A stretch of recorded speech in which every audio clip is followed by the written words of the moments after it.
Welcome, welcome, welcome. This is the Public Works Podcast. My name is Joseph Blackman, and today got a real treat for you. His name is Mike Gibson, and he is the founder of MRG Presentations. Mike, say what's up to everybody. Hey, what's up, man? It's so good to spend some time with you, to spend time with a fellow trainer. This is going to be a good podcast. I love it, man. I love the energy. So MRG, I'm sure that has something to do with your name. Is that what that is? That's right. Michael Ray Gibson, which I'm hardly ever called unless I'm in trouble. I usually just go by Mike. Yeah, that's what the MRG is. Michael Ray Gibson. There you go. There you go. So let's talk about MRG Presentations. Let's go over kind of what problem you're solving with your company, with your service, and then we'll dig into the backstory of who Mike is and what got you into the industry and kind of the, your North Star. But talk about MRG, what scratch you're itching or itch you're scratching, and just so the listeners can know what you got going on. All right, sounds good. Well, professional development classes, which is what I do. I specialize mostly in municipalities. Municipalities, those are my people. And many times professional development classes are boring and or unhelpful. So the problem I solve is that we provide learning experiences that are both engaging and useful, because we believe that learning should be both interesting and applicable. So the problem is it's boring, it's not useful. We solve both of those problems with the products we offer. Gotcha. And why the public workspace? Why the affinity for, that sector? Well, I just lucked into it. When I first began doing training, that's where most of the opportunities were. And I've done corporate training and nonprofit training. I've worked with churches and summer camps. I've done a whole spectrum of different settings. But I've fallen in love with the whole municipal employee work base, the culture, the service orientation. I just love it. So that's who's become my people, is the municipal workplace. Sure. I like it. And then you talk about professional development. I know personal development, reading books, going to seminars, going to, talks and stuff like that. What's the difference between personal development and professional development? Okay, that's good. That's good. What I provide is information that helps in the workplace setting. So my job is to come in and work with, for example, supervisors in public works, helping them specifically with that role and helping them think in ways so they can have wisdom as they use the different competencies that I teach them. So we always start with the idea of foundational elements, learning about what it means to be a good supervisor. What are the principles that you should follow? What are some billboards that should guide your journey? How does communication help you with everything? How does an understanding of personalities and generations help you with everything? What is an ethic and why should it matter? And how can that guide the decisions that you make? And then based on all of that foundational learning, then we talk about specific competencies like building rapport and holding people accountable and coaching and delegation and those types of things. So professional development is very role specific for the people who are coming into my classes. You talk about role specific. So supervisors, directors, operators, different job titles because there's different work involved. Do you have to put on a different, do you go into your file of these are for directors or supervisors or operators, or is it the same across the board? Tell us what, if there's a difference or if there's not a difference. Yeah. That's a good question. There is a difference. And there is certain things that you don't really understand until you've put on those shoes and had that title given to you, along with all the responsibilities that go along with that title. So we could talk about a similar topic, but if we're talking about personalities and generations with a group of people where it's all about who they're working with and the public that they're serving and trying to stay out of trouble within the hierarchy as well, that's a different world than if you take one step up. And now you're not only having to think about the customer or the end user of your products or the beneficiary of your services, you're also having to think about the people whose work you're overseeing and helping them get along with each other and helping them better understand each other and better understand the public whom they are serving. So at each level of responsibility, there is an unlocking of understanding that's really hard to get any other way. I mean, it's hard to know Sure. exactly what's going on and Yeah. what informs decisions until you've had to make similar decisions yourself. So yes, it is Okay. different. And many times we're talking about a similar topic just from a different perspective that's determined by the role that someone plays. Yeah, yeah. And then let's stay on the thread of differences and similarities. Let's talk about just geographic regions. Like, Okay. Yeah. is is the Pacific Northwest different than Texas? Like in regards to like coaching and training and professional development, is like Southern Yeah. California different than Northern California? You get what I'm saying? Like, there's different Yeah. cultures in different Right. parts of the country. And do you approach it differently, or is it kind of like, hey, like do these two things to get better at leadership? Right. Yes. Yes. My experience is limited geographically. The vast majority of things that I do are in Texas. So I've Okay. done some stuff in Tennessee and in Oklahoma, but even still, even then, it's mostly in the South. I did a little bit of corporate training in Canada, and I've worked some in Eh? Pennsylvania, but those have been very limited. I mean, 95% at least of what I do is in the South. So the differences that I see more have to do with the location of a city and the size of a city, or the location of a company and the Oh, size of the company. yeah, It's a different yeah, dynamic. If you're dealing yeah. with a small rural town, that's a different dynamic than when I am teaching for the city of Frisco, which has been one of the fastest growing cities in the nation many times. So it's a different dynamic. So yes, you do have to keep those things in mind, that you want to be able to connect as much as possible with your audience, be able to speak their language and have empathy with where they're coming from with the work that they're entrusted to do with their population. Okay, okay. I'm pretty big into military history, and I one thing I've learned is that there's wartime generals and there's peacetime generals, and they Okay. each have a different skill set. So, are there times where you walk into a city and they hire you, say, "Hey, Mike, come on out in October. We're gonna do some training," and you Right. walk in there and you could tell it's wartime. Like they got a whole bunch of stuff going on. They might have had a water main break. A lot of crazy Right, right. stuff going on. Is there a different approach when you walk in and you kind of feel that Yeah. wartime tension versus like a different month where things are Right. peaceful and nice and easygoing? Is it a different place you go in Oh, your brain to approach that?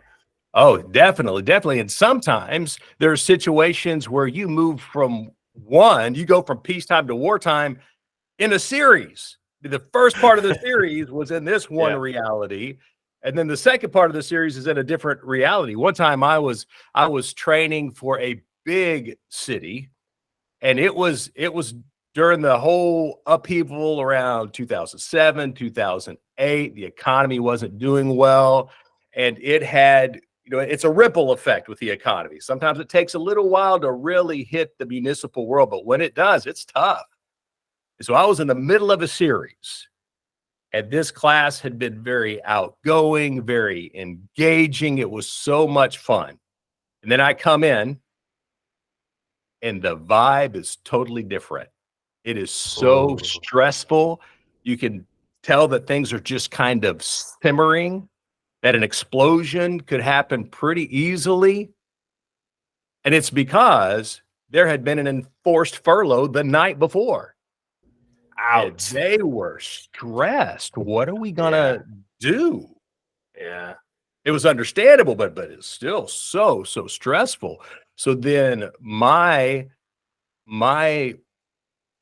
appearance, my ability to empathize, whether or not I tell jokes or not, all of that is affected by being able to read the room and seek to meet the needs of what's happening right here in this moment. So that went from peacetime to not peacetime Yeah. overnight. And then you have to Yeah. figure out how to best meet the needs, even when things change so quickly. Yeah. Yeah. Let's talk generations. I'm sure you've been in rooms where you got a baby boomer looking at you, Right, Gen right, Xer, a Gen Zer, and a millennial. Is right. there, do you approach it differently when you have a room full of millennials versus a room full of baby boomers? Or what about Yeah, that right, mixture? Is there a different right. approach for that? Most of the time, I have a mixture, and I consider that a gift. Now, I've been doing this long enough to where, when I first came in, there was a lot more boomers than there are now. And then, it was pretty top heavy with Xers for just a little while. And then millennials began taking over just numerically in the audiences that I was teaching. The way that I approach generations is simply to acknowledge the fact that our experiences shape us. And the age that we're at when we have a specific experience is a powerful thing. We could just think about the pandemic and how it affected infants different than toddlers, different from elementary age kids, different from teenagers, different from young adults, middle age, That's a good the point. elderly. Yeah. It affected every one of those groups differently, even though it was the same historic Yeah. event. Yeah. That's the reality of generations that's worth embracing. I know there was a big pushback on the whole idea of generational training for a while because they said we're creating these stereotypes. You don't need to be doing that, which is Interesting. understandable. And we don't want to be making assumptions. People are unique, and their experiences are only one thing that shapes them. The way that they're wired shapes them powerfully. What generation the people who raised them were shapes them powerfully. This is one shaping influence, but it is a very powerful influence and one that I think we can acknowledge without any hesitation. Our experiences shape us, and what holds a cohort or a generation together, what they have in common is having these similar experiences at a similar age. So Yeah. that helps with generations, just helping us understand each other and helping us understand what it was like to go through these things when you were at a specific stage of your life. Yeah. Yeah. Interesting. Let's talk technology. I'm sure when you first started Okay. training, years ago, the phone calls were the big thing. Emails, Right, right, now we have Slack channels, emails, text messages, video messages, right. video calls. Like So we're doing now, yeah. over your years of training, has your approach changed a little bit different with technology? And is it Right. the same underlying tone, but just being able to utilize technology in regards to your coaching and your leadership courses? Yes. Yes, that last thing you said is true. I try to have consistency in my energy. And you and I both know it's a different thing when you're in a room by yourself. I'm in a room all by myself right Yeah. now. Yeah. There's not a big audience out there, but I'm excited to hang out with you. And I realize Yeah. that there's going to be an extended audience to this thing. So when people watch this, I want them to not be surprised at all if they see me live and it's the same energy. Love it. So I Yeah. want there to be, and that's an important branding thing for us to keep in mind. We don't want people to be surprised, like, I thought you're going to be this way because that's what I Yeah. saw Yeah. online. What is this thing? Where'd you come from? I want that other guy. Yeah. So yes, I think it is important to have good consistency, even though technology can really be a barrier. It's a different thing. Now, my priorities in training lead me to encourage clients to do live training as much as possible because I cannot totally replicate online what I can accomplish live. Part Sure. of what I do is I facilitate multiple small groups that are all functioning at the same time. And we can get Yeah. so much more done when we do that. Online, if you got breakout rooms, I can only be in one of them, at least at this point. And even if I Yeah. could be in all of them, I'm not sure I could listen in the same way. I can have Yeah. multiple conversations going. I can walk around the room and pick up what I need to pick up from all four groups and be able to debrief that. At this point, I haven't been able to accomplish that same thing with Sure. technology. And of course, there's just an energy that exists when everyone is physically in the same space. Yeah. And I Yeah. live off of that energy. I love it. So I don't like to sacrifice that energy if I can help it. No, that's such a good point. There's at our church, they play the video on screen. If you don't go to the live service, they play the video. And it's interesting because sometimes the video will be playing and the pastor will tell a joke. And you can hear the people in the video stream, they're laughing, but nobody in our service is laughing. It's like it's the same joke delivered at the same tone, same cadence. Like, why isn't it funny to us and it's funny to them? Oh, because it's live. It's a different energy. Wow. Yeah. Yes. Let's talk format. So what is your deliverable, I guess your average deliverable look like? And not talking cost, but like just what are you boots on the ground Monday through Friday, 12 hours a day with the guys, or you drop it a PDF on their desk and scramming out of there? Like, what does it look like if they were to hire Mike and do a deal for him? Yes.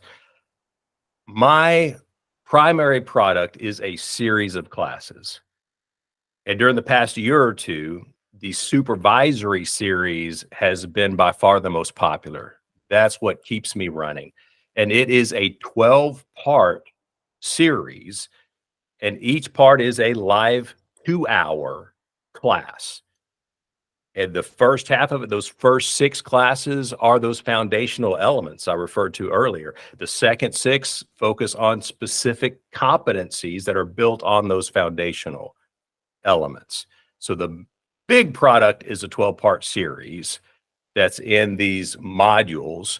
Now, each module is comprehensive in terms of previous learning. We're constantly looping back and keeping fresh on our minds all the stuff that we've learned so far. So I treat it somewhat like the education system treats math. You need to know addition. And then you can build on addition and learn multiplication. And then you can build on multiplication to get into algebra. So it's a similar approach. We take these foundational elements, which are going to serve you well with everything else that you're learning. So whenever we're talking about delegation in class 11, we're thinking about how personalities affect delegation, how generations can affect delegation, how communication is vital to delegation. So we're constantly looping back through previous learning. So much so, and this just makes my day. I love this. In the final class, they can tell me things that they've learned in the first 11 classes, and they fill up the walls with information because we keep looping through it. It's purposeful. It's not accidental. It's not luck. It's because we're placing that information with purposeful repetition so that it'll stick and so that it will make sense. These aren't just random things that we need to talk about so we can check them off of our list. No, they support each other and they make perfect sense with each other. So that's the product that I offer, all formatted to be that way. I love to teach series because they can walk away with all of this knowledge versus just one class that's kind of cherry picked or whatever to meet is a perceived need, or because somebody got in trouble. So now we got to talk about it. That's a good point. That's actually a good question. What makes your phone ring? Is it a city's going through some adversity? There's a whole bunch of new employees there, or let's say the city manager feels like everybody needs a little more training, a little more TLC, or like there could be some disciplinary actions. Like, what's the main catalyst for a city to pick up the phone and call you? Most of the time, it is, and I'm thankful for this, it is organizations who are looking into the future and thinking long term and asking themselves, what can we do to set our people up for continued improvement over the lifespan of their career? So we're not thinking in terms of what's going to get us out of trouble for what happened yesterday. We're thinking in terms of what's going to make us substantially better 5 years from now than we are right now, and even better 10 years from now. And sometimes that realization of that need, let's be improving and learning, sometimes that realization comes because a city is growing so rapidly. So recently, one of the things that makes my phone ring is an organization that's in rapid growth. I mean, they're going from being a middle of nowhere little rural town to exponential, hard to keep up with the infrastructure, while still trying to protect the elements of your culture that you want to protect and protect the relationships internally, as we keep having to onboard new people so fast that it's hard to do so in ways that are healthy internally. It keeps everybody on the same page regarding who we are and why we do what we do. That's what has been coming to me recently. And it's exciting to be a part of that, to be a part of helping an organization grow in ways that are healthy and true to who they are and what they're seeking to become. Sure, sure. Okay, I like to be actionable. So let's kind of, I don't want you to give up all the goods. Like you got a lot in there. Don't give it all right? You know, All right, but I still want to be able to provide some value to the listener. So I'm going to walk you through some scenarios and just kind of touch on it, and just help that guy out. Okay, let's say Billy, he's a new superintendent, right? He just got dropped into a new city, right? But he has his out of his 8 operators, 5 are about a year and a half away from retirement, right? Oh, I got you. Yes. You're smiling. So how should Billy, the new superintendent, navigate that? You know, how should he go about that next year and a half to make sure that, like, oh, okay, I got these guys are going to retire. They probably don't want to hear from me. They're on their way out. You know, they're doing their victory lap. Like, how can I keep everybody motivated and keep them from, you know, losing his hair like you and me? So we're looking at a problem here of a new superintendent that has 5 people that are approaching retirement within a year and a half of retirement. So you got 3 younger ones. Now, this experience that these 5 people are having is a unique experience at a unique time in their life. And remember, we already talked about how experiences shape us in powerful ways. So they're having this powerful shaping experience. Now, it might be good to ask some questions so that you're not making any assumptions based only on that experience, because that's only part of what shapes them, right? Their personality is another thing that shapes them. So the superintendent is trying to figure out what is important to them in ways that may inspire them to stay invested in the work. That's the challenge.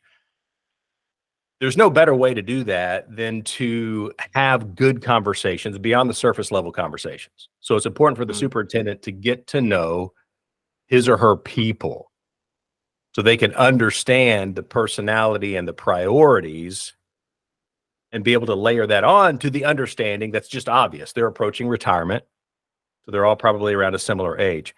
Now, let's talk about the experience. We don't know anything about the personalities, but there are some things that might be true because of where they're at in life. They might be looking back at their experience with their kids, maybe, or their experience with their grandkids, maybe. And as they look back on those experiences, there might be some things that they're really excited about, watching their kids grow and succeed and watching their grandkids grow up. There might also be some regrets, and it's probably a mix of both things that they're excited about, things that they regret. They wish they had emphasized this more. They wish they'd have provided more of guidance around this one area that's become very important in life.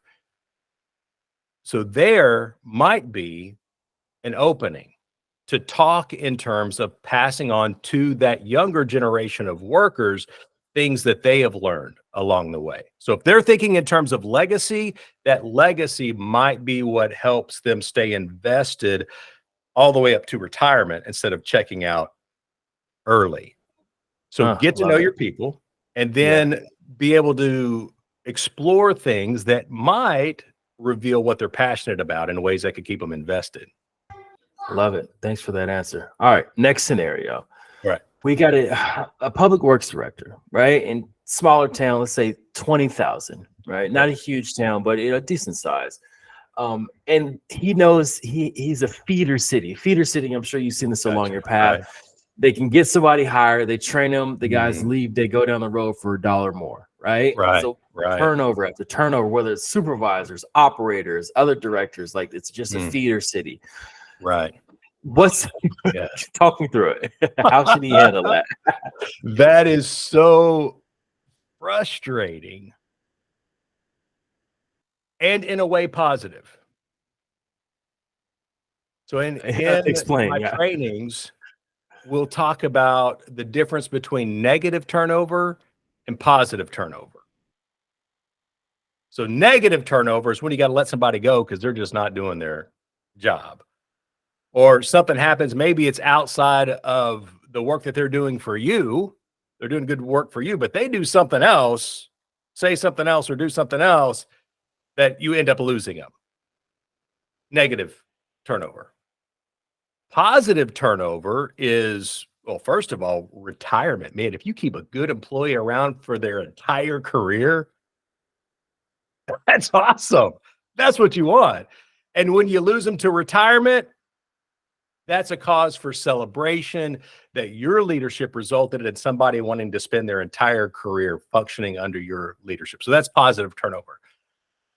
Another, but more frustrating positive turnover is when you have equipped someone and trained someone so that they can step into something else that's going to make their life better. Yeah. That's the feeder city frustration. Because you're frustrated, but you totally understand it. They have responsibilities. They want to be able to improve. And here's this opportunity for them to make X% more than what they were making with you. It's frustrating, but it's a whole different problem than having to let somebody go because they're not doing their work. Yeah.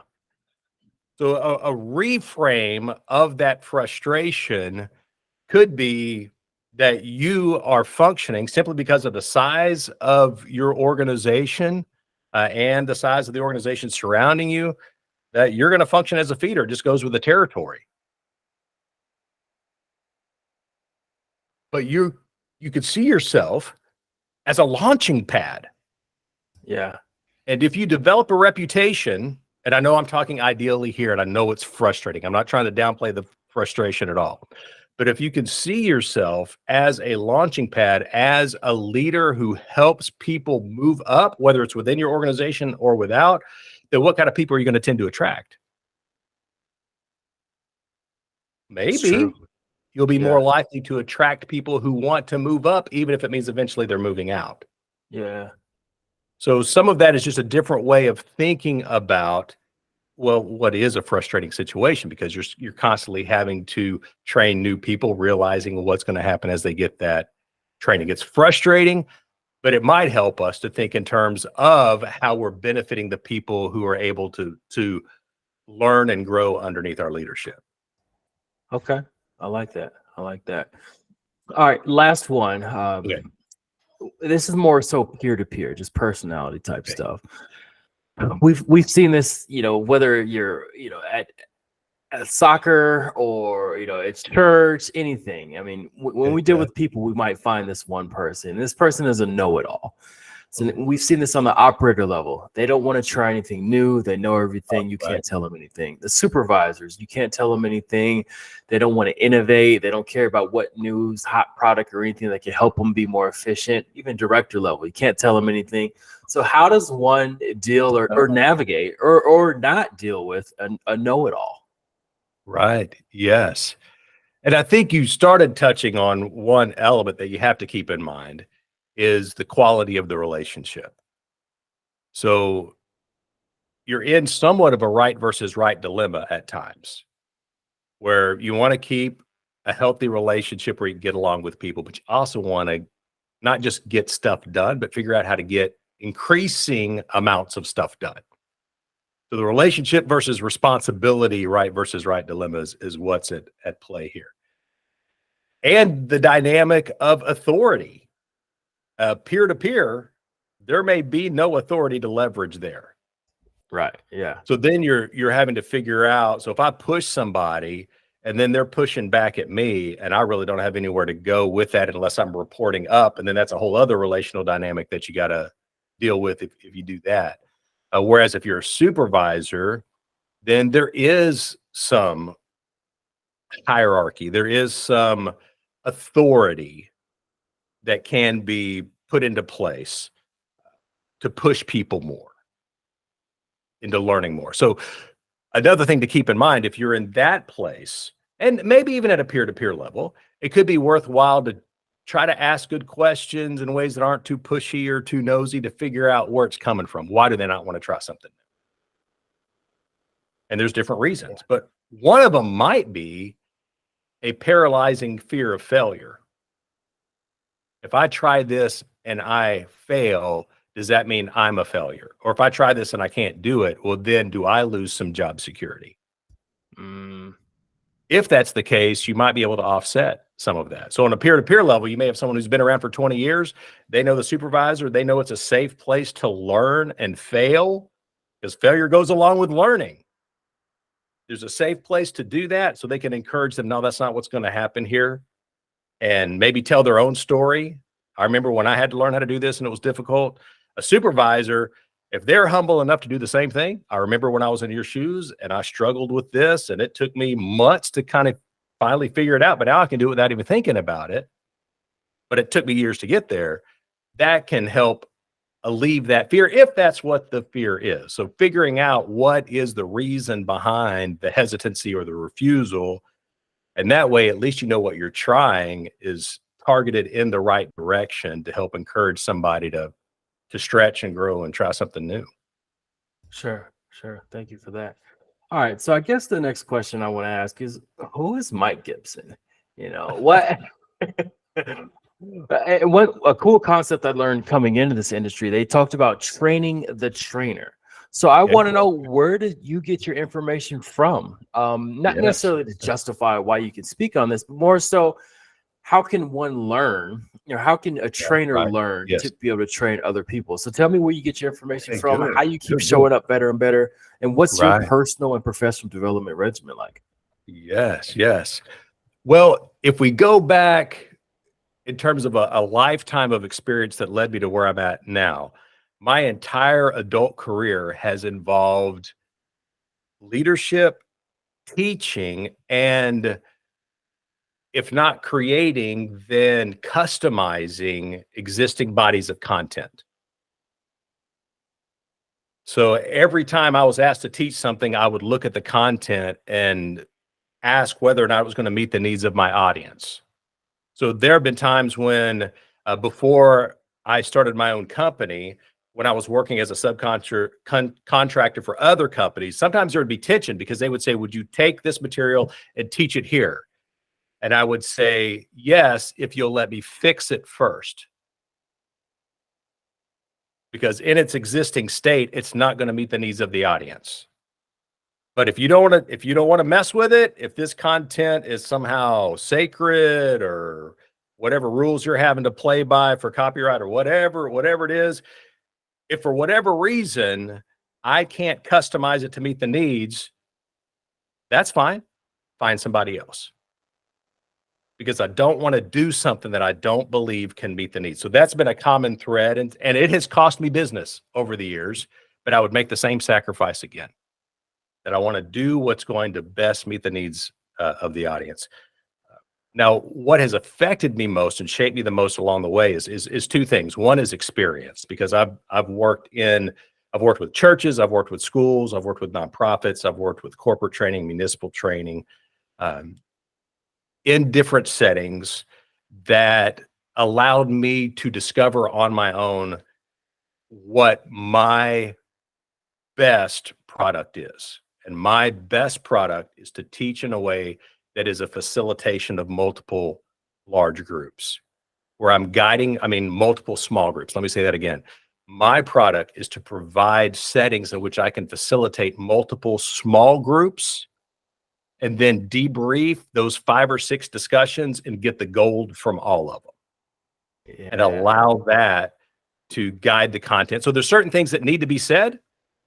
And if the audience doesn't say them, I'm going to say them. But if the audience says them, that's even better.